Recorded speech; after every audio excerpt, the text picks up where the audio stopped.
molars niya. Shit, oh!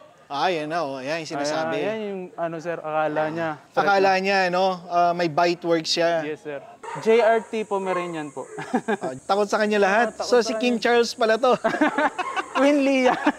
Isang magandang araw, mga boss amo. Ito na ang pinakahihintay niyong kwento. Yun. Sir, good morning. Morning, sir. Good morning po. Mga boss, eto na, yung nire-request nyo, si Boss Ezekiel Detiques. Hello, guys. Gwapo, no? Isang karangalan ang mamit ng personal, si Mr. Ezekiel Detiques. Ito po yung aming entrance. So, Hindi lang pala kennel tour ang aming gagawin. Papapasukin din niya kami sa kanyang napakagandang bahay. Ganda ng bahay, no?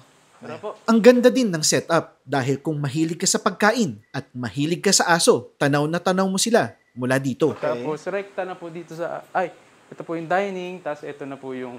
Pag lumabas tayo dito, sakto po yung kennel na po. Ayan, tama, ang galing, di ba? Meron ka nga talagang access sa kennel. Yes po.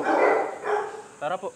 Yan. At syempre, ang pinaka-interesado ako ay makita ang kanyang mga aso. Maganda ang kennel ni Zeke at magaganda rin ang kanyang mga aso. Kaya kung gusto mong malaman ang istorya ng kanyang Aksaray Malaklisi, Canicorso, Alabay at Borbol, at last but not the least, ang kanyang alpha na si Leah, panuorin nyo ito sa aming YouTube channel.